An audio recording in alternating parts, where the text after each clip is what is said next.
Hello everyone and welcome to this edition of the program People, Politics and Power. On this edition, we shall focus on the state of governance in Nigeria and its relationship with its federal structure and constitutional system.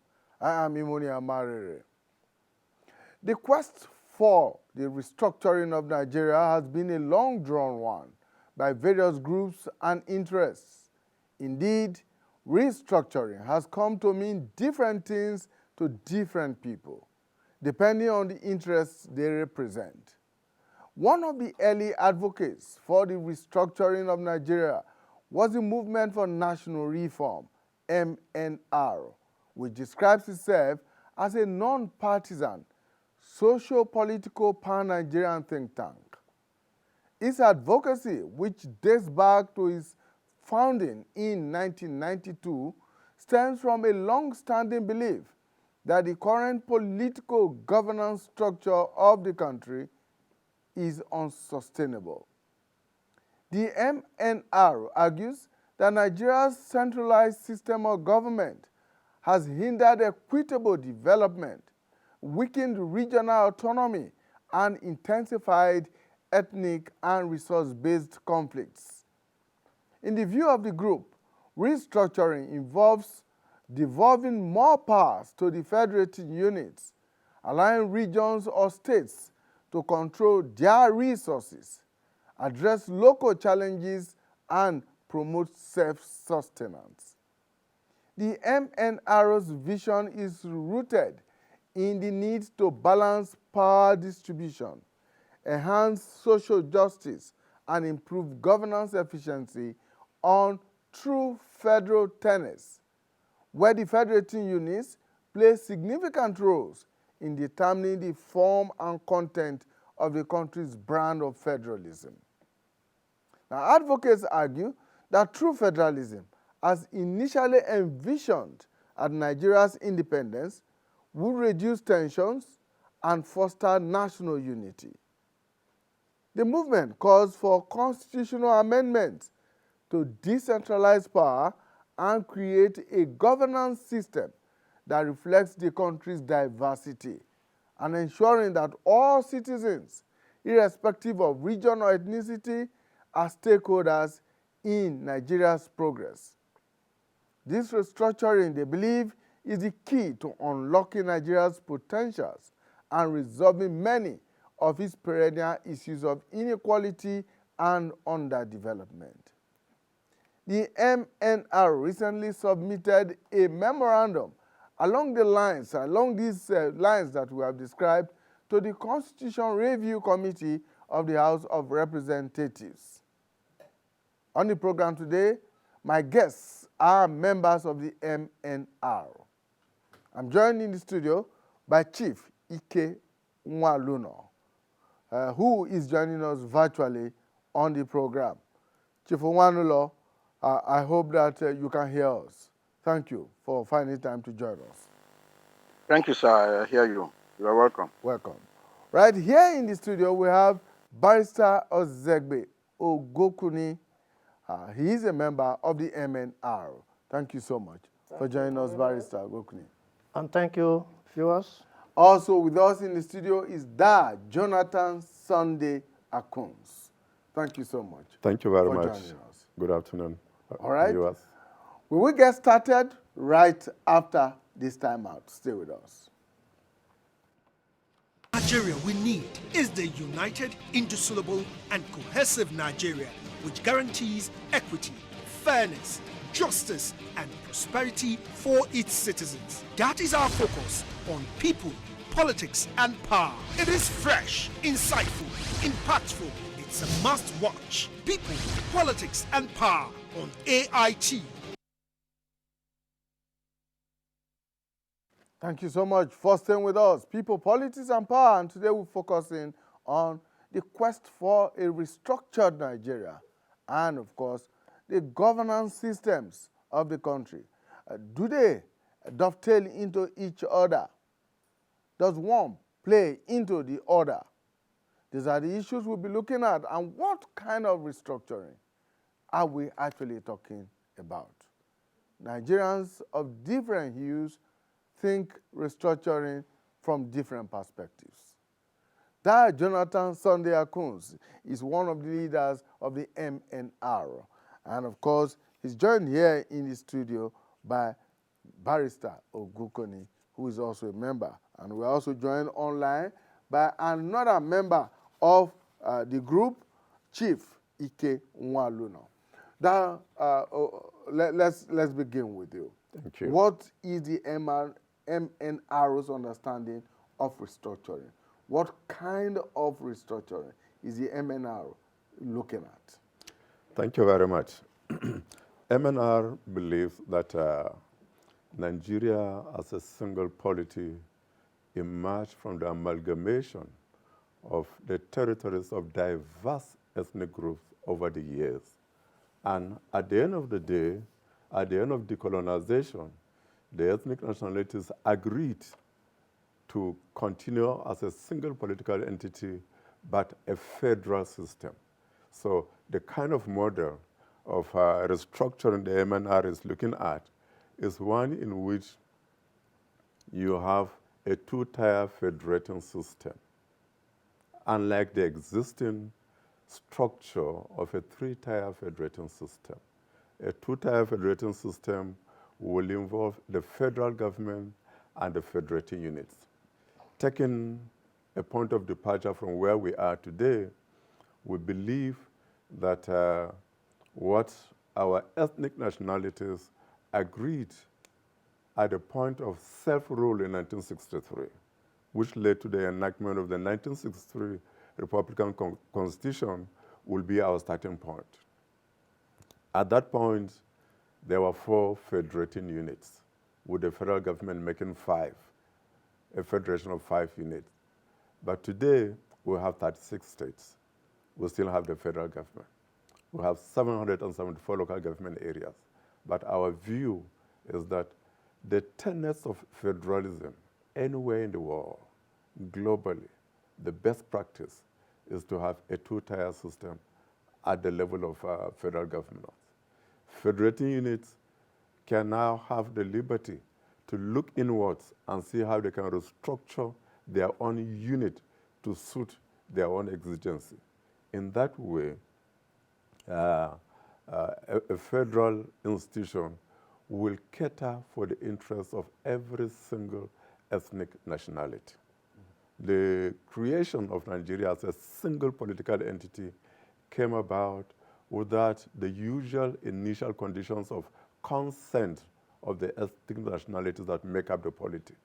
But however, since we have come this far, through what one can say colonial hegemony, which was birthed via war, via law, and the practice of settler colonization, we had a chance, 1st October 1960, to decolonize.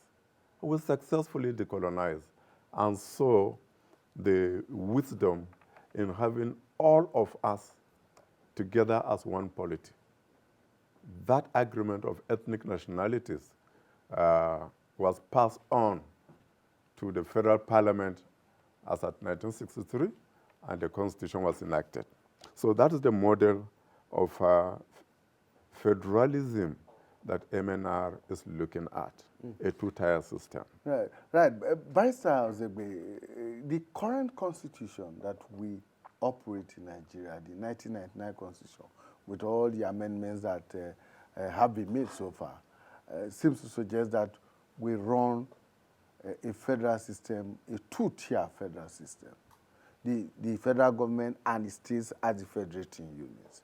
How is that a departure from what DA is talking about now? Yes, thank you, Mr. Imoni Emerere. You will recall that the agitations and struggles that predated the Nigeria independence era started from the 1922 Clifford Constitution down to the Richard Constitution of 1946, to the Macpherson Constitution of 1951, with gradual improvement to the Literature Constitution of 1954, and then to 60, and then to 63. But in all of this, the entire struggle crystallized with what we have as the Republican Constitution of 1963, which in itself gave Nigerians true federalism. With that, Nigeria had a federal government in place, and then the regions as the federative units. And before this was informed, there were negotiations that brought about all this. And powers were equitably shared between the federal government and the regional governments. We also are aware that the regional governments had autonomy, and also there was resource control.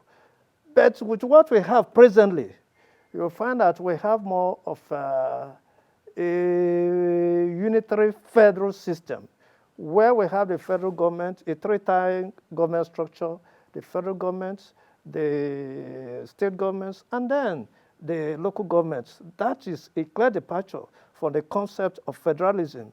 And that is why MNR is saying that for Nigeria to be a true federal state, there must be a reversal to the operation of the 1963 Constitution, where we had clear and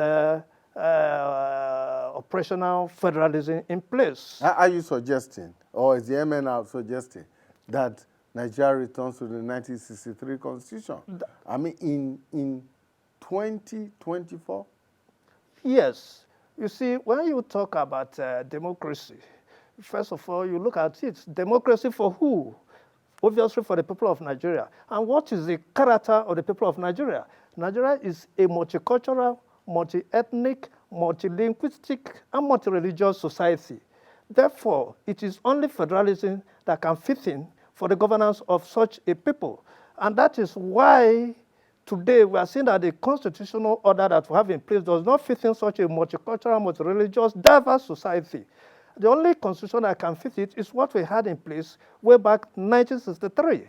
Because in 1963, the various ethnic groups in Nigeria came together, and from constitutional conferences to negotiations, we agreed that yes, we should operate that very constitution. And that ended with the Lagos Constitutional Conference of July 25th and 26th, which gave us this constitution of 1963, which was also passed into law on September 19th, 1963, and then became operational on 1st of October 1963.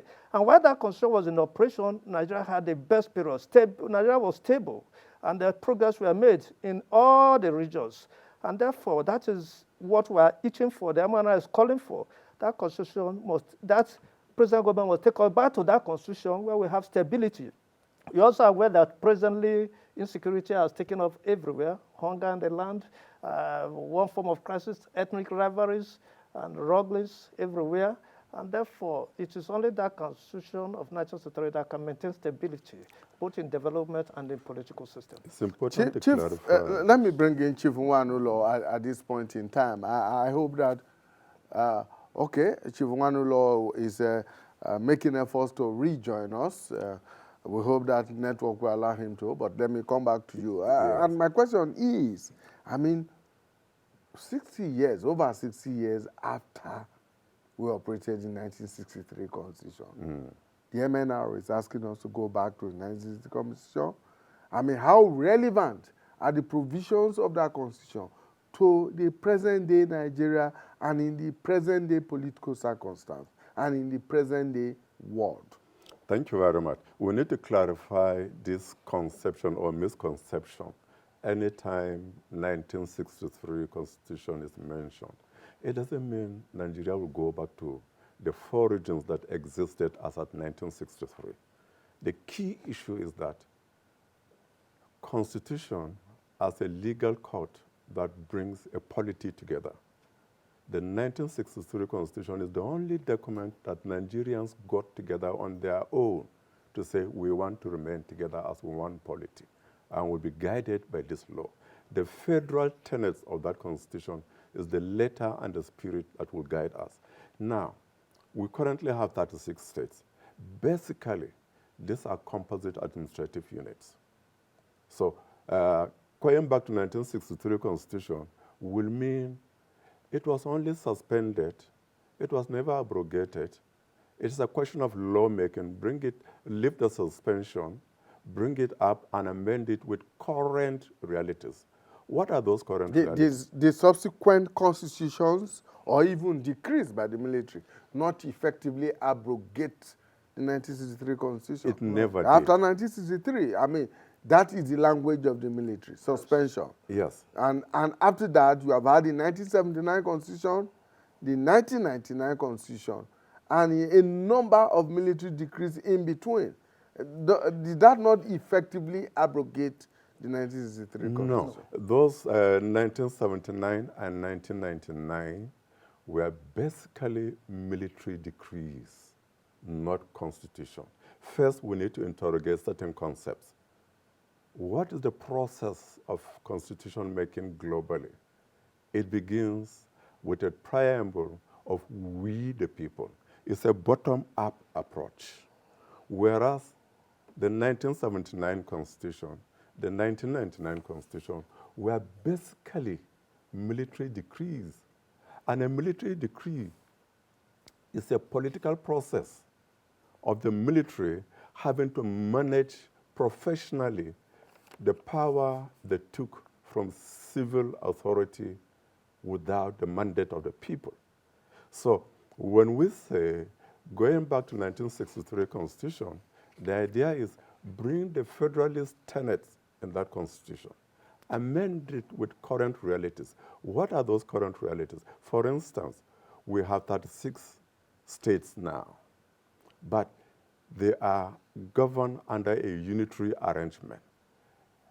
A true federal system will have these 36 states as federating units. So the 1963 Constitution will now start from where we are, 36 states as federating units. And we move on to power devolution, to share power between the federation and the second-tier subnational government federating unit.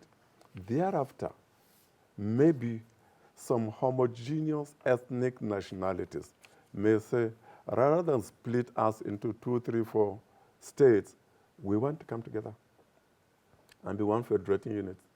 Boundary adjustment and referendum for the affected communities will take care of that. Once they accept, it's okay. So is that to say that the federating units may eventually be along ethnic lines? Because if ethnic nationalities decide that, oh, we are better together this way, rather than along economic or other geographic lines, we are talking of ethnic lines? Yes, the Nigerian situation is such that the federating units eventually may be homogeneous, may be heterogeneous, depending on the choice of the communities around contiguous areas. And if you look at classically Europe, most national states in Europe are based on ethnic boundary lines, except maybe UK and Switzerland. But any other country in Europe, it's not a function of population, it's not a function of land size, it's a function of we the people, what we think will work for us. So some of these realities, we've talked about power devolution, we've talked about federating units making a conscious decision to say, we are heterogeneous, we are okay to stay together. We are homogeneous, we are okay to stay together. Then resource control goes with it. And at the end of the day, lots and lots of other things more will unfold and make the republic a lot more productive, unlike the existing unitary system that dictates one size must fit all. Okay, let's bring in Chief Ike Nwanluno now. Chief, I hope that you can hear us and you can get us very clearly now. Well, Da has spoken about the idea of a true federalism in the sense in which federalism is viewed around the world. There are different models of federalism. The Nigerian federalism is a peculiar one. Now, he talks about a bottom-up approach. But in the case of Nigeria, you are aware that In fact, it is the reverse, up to bottom, because the federating units did not on their own decide to come together. Rather, they were creation of a central government. Now, how difficult does that make the task of restructuring in the final analysis? Thank you, Maury, for having me back. I appreciate you very much.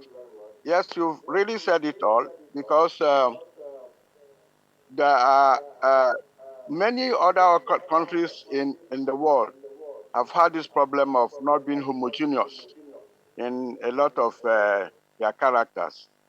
They don't have the same language, they don't have the same culture, they don't have the same religion, but they chose to come together for the common good of their people.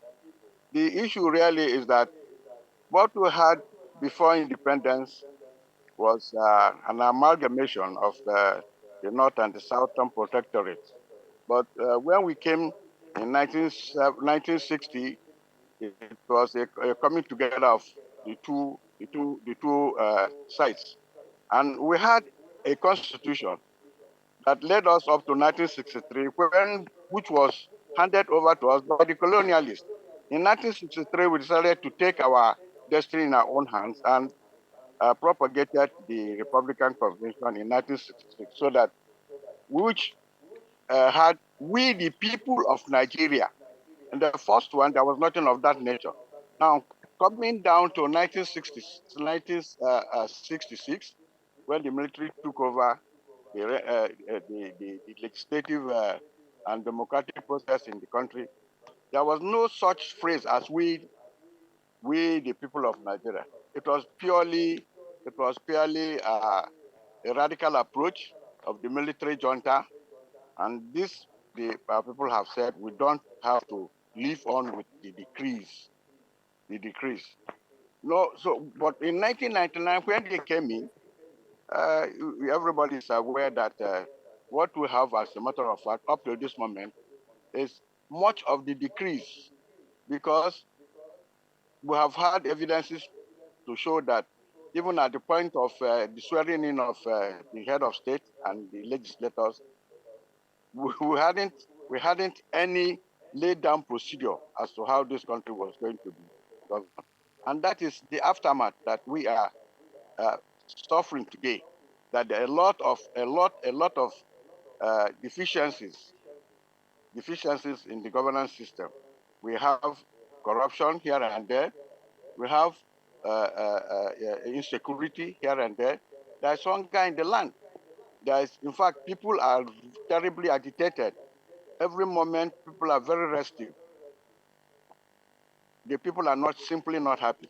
But when power has got to come from the federating unit, like we are proposing in the Movement for National Reformation, that is going to say that there's a coming together, a conglomeration of the voices and the spirit of a people in their homogeneous areas, saying, yes, this is precisely what we want. And at that level, they will have their own constitution, and they will have their own method they want to to get themselves ruled, and there will be much harmony. There will be much harmony because these are people coming together. If you talk of the Yoruba ethnic group, yes. If you talk of the Biron ethnic group, yes. If you talk of the Efik group, yes. If you talk of the Igbo people, they say this is what we want. If you talk of the Hausa people, yes, this is exactly what we want. And every region or state or whatever you call it, whatever we are going to agree on, will be more comfortable because they are working in one spirit, one voice, and one soul. So that is precisely what we are talking about. This country is a very large one, and as you say, the giant of Africa, and it is a misnomer. It's simply not palatable that we are experiencing the kind of insecurity and instability that's in this country. Talking of the division of power, we have so much power rested at the center and makes it so cumbersome for governance. There's no way a police officer from Abuja will determine what happens in Oyo State. because he is not familiar. He has nothing to do with the culture and what the people want. But if you have a police, hello, are we there? Yes, of course. Hello? Okay. But if you have a police force that is indigenous, made and organized by whatever region or ethnic nationality, homogeneity, then you will see that things are working very, very well. There's no way a police officer will take orders from Abuja for someone who is in Calabar or in Cross River State. So that is what we are talking about. Bringing people together, and that is going to save us a lot of problems.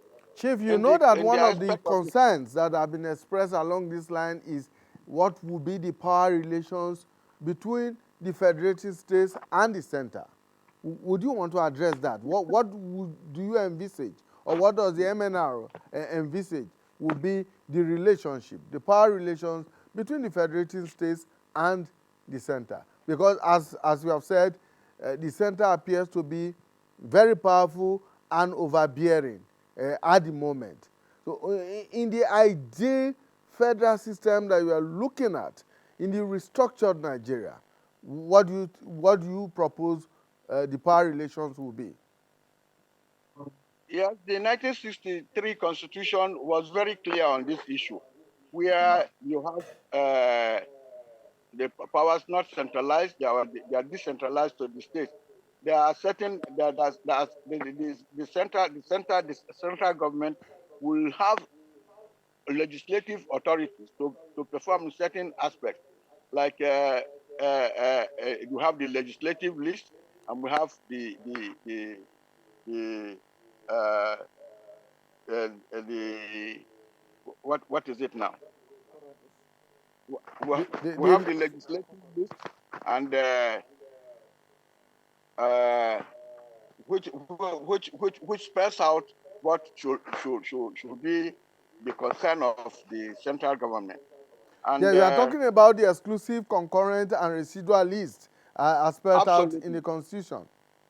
absolutely, the concurrent list equally spells out the relationship and the functions of these other units. So to that extent, power is devolved from the central, except where there are certain commonalities, certain ideas, certain issues that will have to come at the center, like when we talk of foreign, like when we talk of foreign policies, we talk of the currency, we talk of the military, we talk of those issues that we share in common. Those ones should be left with the federal government, the one at the center. But those ones, those other items, those other ideas, or functions of the federating units is much better. In the resource control, for instance, what we had before the 1960s was that certain percentage of, say, 30% went to the federal government from each of the regions. And it was very perfect. There was no issue of the federal government encroaching into the affairs of the regions at that time. If we go by what the MNR is suggesting now, there will be much stability. Things will work out well. There will be a very healthy competition going on. All right, Chief Wanulo, talking about centralizing things, we need you to help us to centralize your camera properly so that we can speak more with you. But in the meantime, let me get back to Barrister Zegbe here in the studio.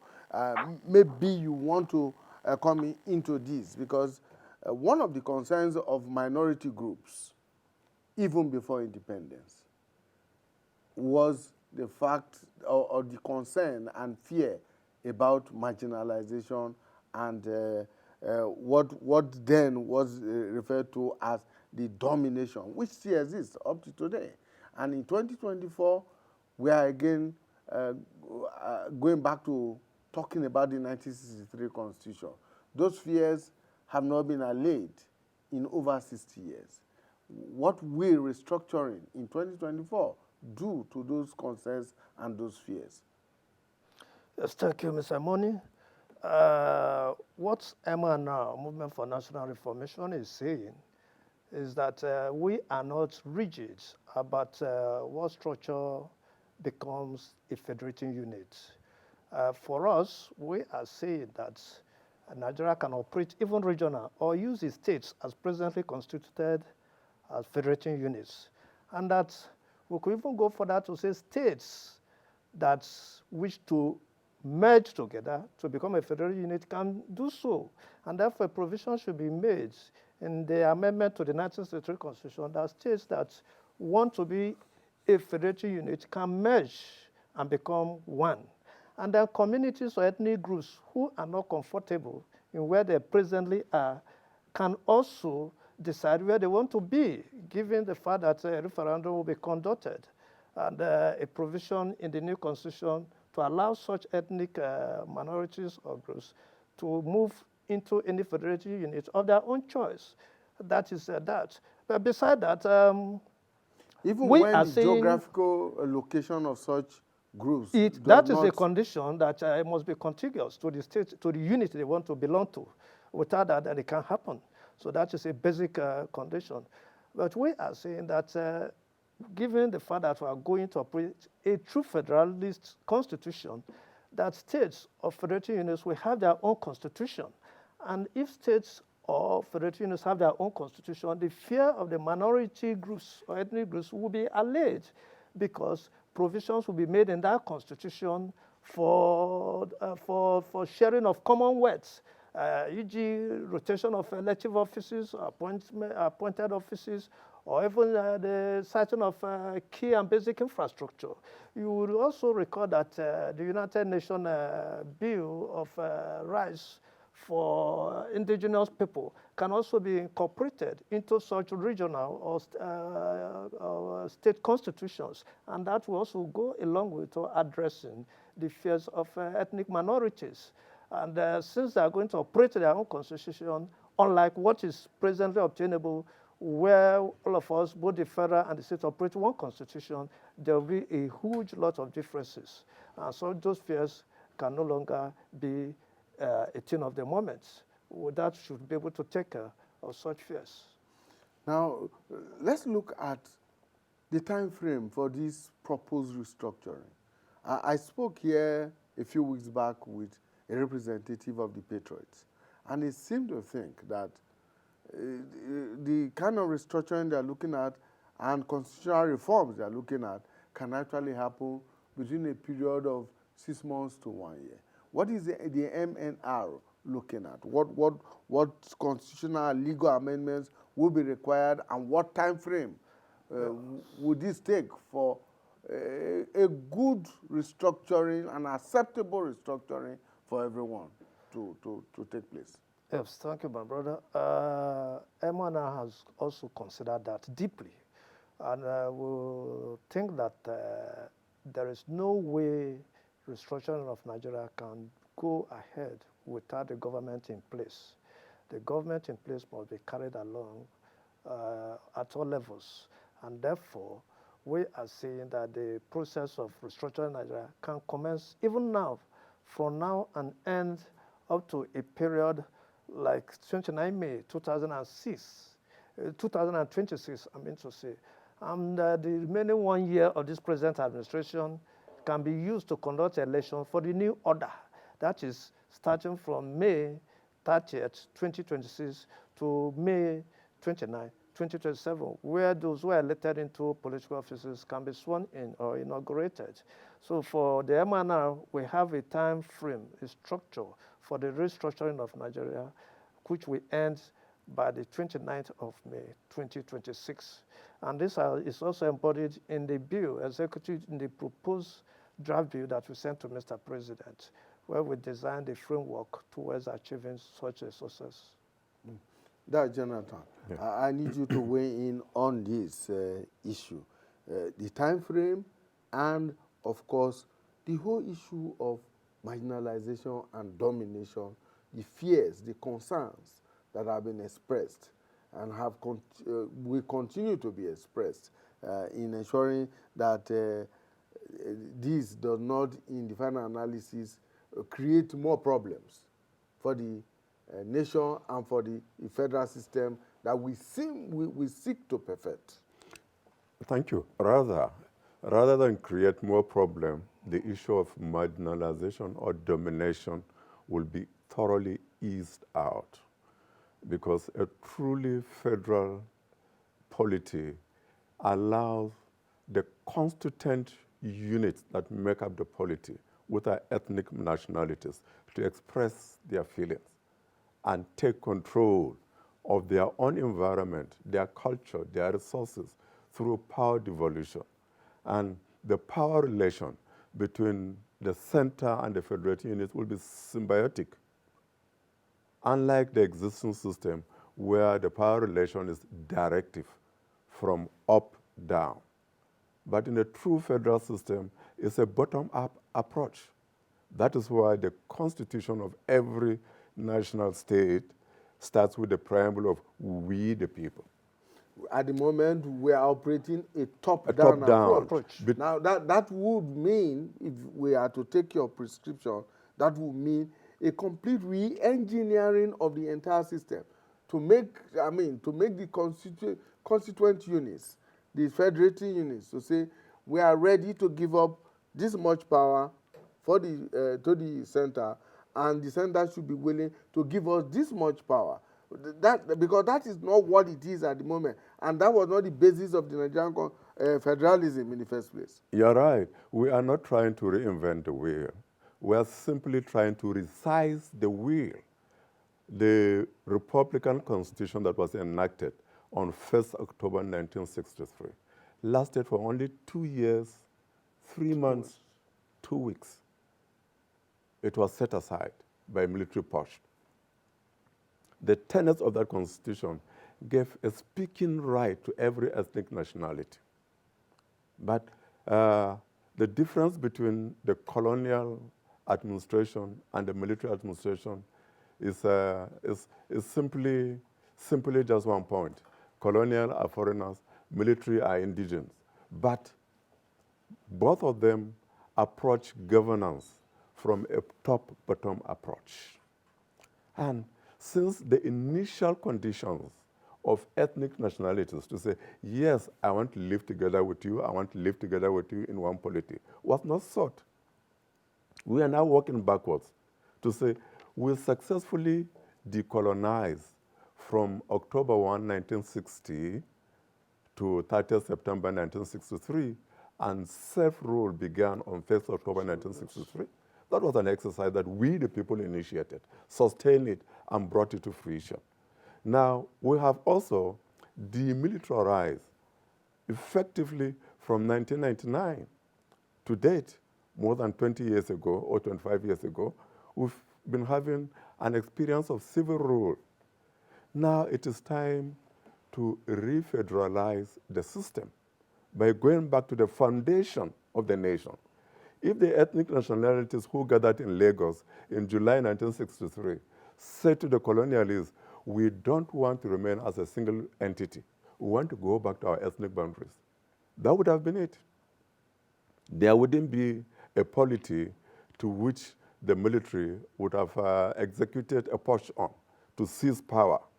Like I said, a decree is a military, it's a political process by which military manage political power that they took without the mandate of the people. So the fear of domination will go. In a heterogeneous federating unit, for instance, the internal relationship between the heterogeneous ethnic nationalities will define their modus operandi in their own constitution. At the federal level, the relationship between the federating units and the federal government will be defined by the constitution. It will be symbiotic. So the fear of domination will go. I recall clearly in erstwhile northern Nigeria during the First Republic, this issue of minorities and the fear of domination came up. And the northern regional government set up a commission headed by Mr. R.S. Hudson in 1956. At the federal level, and a similar commission was set up, headed by Sir Henry Willing, and both submitted their report in 1958 and addressed those issues, the need to restructure the base of the federation. Unfortunately, so to say, it coincided with the period that independence was already in the horizon, in view, and the strain of independence exercise did not permit them to fully implement those decisions. It was going to be our process to handle. Now is the time more than ever before to say, let's refederalize the system based on the initial condition of 1963, that we said we will remain one. Now that we want to remain one, where is our starting point in this journey? We are 36 states. Do a U-turn. So 36 states become the federating units at a starting point. Power is devolved to them. And through boundary adjustment, the federating units will eventually crystallize to a number that will depend on heterogeneity of a unit or homogeneity of a unit. Once that is accomplished, the next major issue will be, how do we take care of ourselves as a federating unit? You have control over your resources. So why are you worried about another person who has no control over your resources? It's up to you. That domination, that fear, that feeling is completely eliminated because you have asked me, my friend, be on your own, control your resources. Whatever you do, give me a percentage for federal administration. Retain this, take a portion and put in a distributive pool for all of us federating units to know that now we, and that kind of a thing. So fear of the minorities will go. All right. Chief Wanluno, let's get back to you. Since 1979, Nigeria has adopted the presidential system of government. Now, the MNR is asking us to look at a variant of the 1963 constitution to adopt in order to move forward. Now, that 1963 constitution was a parliamentary constitution. Is that what we are also looking at? Should we discard the presidential system that we currently operate and return to a parliamentary system of government?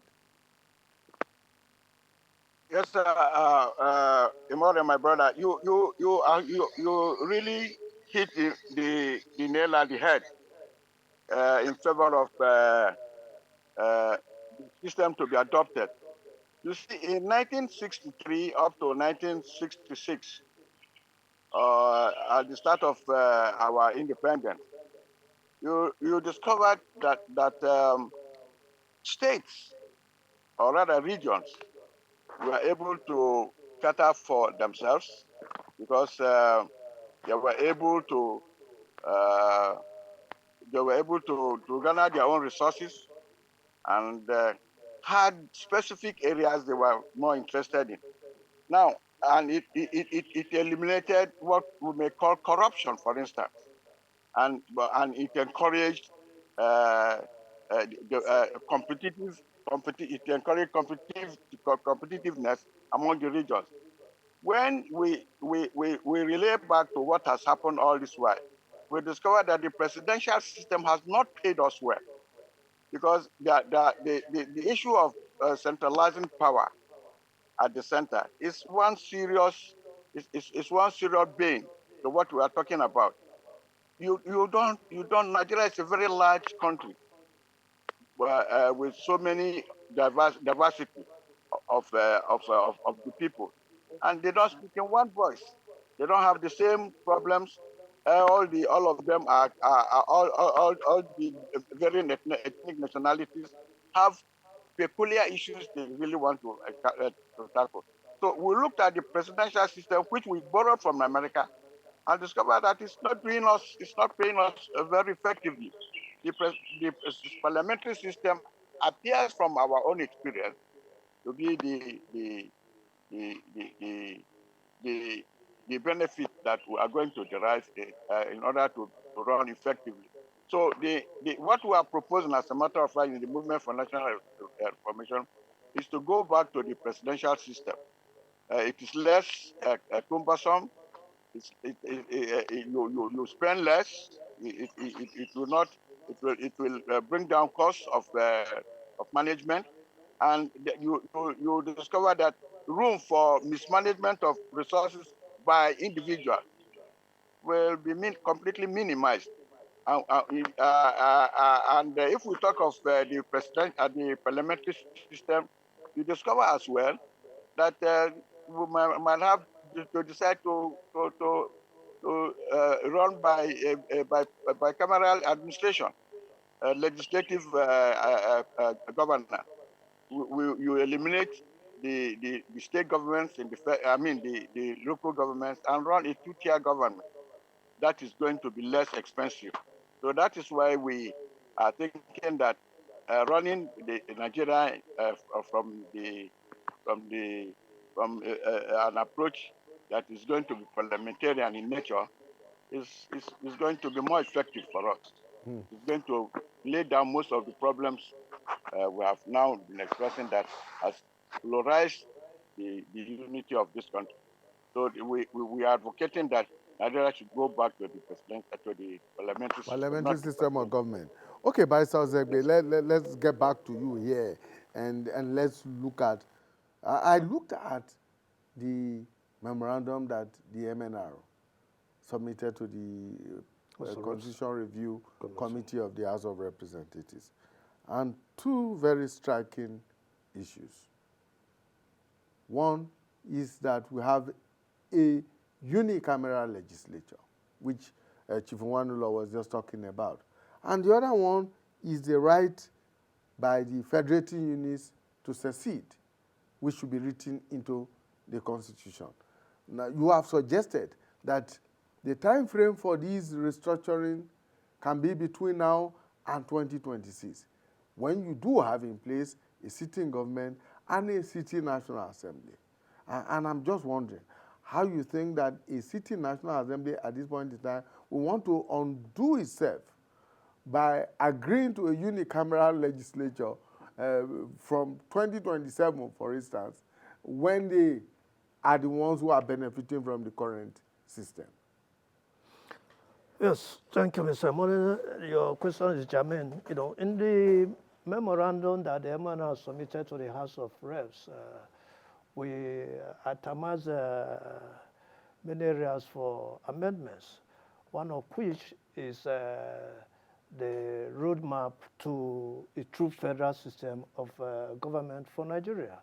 And then we also looked at the issue that the National Assembly, the government that is in place now, should not be made to shoot themselves in the foot. They have to be carried along. And that is why we said that whatever new order that would be involved should take place after May 29, 2027. That is to say that allowance and privileges, or every other thing that consummates their present office should be allowed. And National Assembly cannot do, just like Parliament cannot make laws that can sideline another Parliament. The present administration should be able to make a reversal to 1963 Constitution that will not offend them in this present regime of 4 years. Whatever thing that will be the outcome should take place from 2027, and that is fair enough. And also, too, you find out that National Assembly came from the indigenous people of Nigeria. Their constituencies are within the states that are also occupied by the ethnic nationalities. So they are, for now, true representatives of the people. And they have to be accommodated. They have to drive the process of taking us back to a true federal system. And that is why, in giving them the leeway to operate within this tenure, going forward, a new system, a new constitutional order can also take care of some of them, carry some of them into office, but not as it is now. That is one. Then also, we looked at the issue of a unicameral legislature, because Nigerians have been agitating for reduction in the cost of governance. As it is now, it looks humongous. And we are saying that there will be no need for the future government, the post-2027 government, to be a bicameral legislature, that we should operate a unicameral legislature, perhaps a House of Representatives at the national level, and then that also, or maybe if you say Senate, depending, that is for the National Assembly to decide. We cannot decide for them, but a unicameral legislature at the national level should be okay. that will reduce the cost of governance in this country. And at the state level or the level of the federating units, a unicameral legislature can also reduce the cost of governance in those levels. That is the thinking of the Movement for National Reformation. Thank you. All right, as we round off our discussion, the right to secede from states, by the states or by the federative unions, isn't that going to be disintegrative in the final analysis? And then we'll quickly add this to it, is what exactly is the MNR asking for? Is it a constitutional review or a new constitution? Thank you. Let me make some clarification about the issue of secession. MNR is not advocating for secession because MNR controls no territory to seek secession, to stand on its own. But the issue of secession is a key tenet of federalism and a key essence of humanity, which is also governed by UN protocol, by other multilateral and international protocol. But the question really is, when federating units come together based on mutual agreement, and they are bound by the constitution that they have agreed to themselves, should anyone seek to say, well, I no longer want to be part of this polity? That's not a problem. It's going to be a conversation. It's going to be a conversation, not a self-help effort. Take Canada, whose federalism is over 200 years old, with the best tenets of federalism. One of the regions in Canada, or province, is still today asking for a need to stand alone. That will be a normal conversation, democratic conversation, rather than the approach of self-help, which is chaotic and violence-prone, which is what we experience today in Nigeria. So that's the essence of making that provision, making that statement. Our time is up, so I just allow you 30 seconds to tell us whether you want a reviewed constitution or a new constitution. We need a reviewed constitution because the 1963 Republican Constitution is part of the laws of the Federation. So the National Assembly will simply just review that law. That constitution. Yes. Review it and once you do, bring it up to date. The product now gives you a new constitution that you want. All right. Thank you so much. Our time is up. We're going to leave it at that. The issues are very broad. We cannot deal with all of them in a 1-hour program. But I want to thank you immensely for throwing light on the proposal by the MNR. Chief Ike Nwaluno joined us online via Zoom. Thank you so much, Chief, for your time. And Barrister Ozegbe Ogokuni, I hope I get that right. Right. Thank you so much. And Jonathan Sunday Akuns, all of the members of the MNR. Thank you very much. Thank you so much for your time. That's our program for today. Please join us again when we bring you a fresh edition of the program People, Politics, and Power. Bye for now.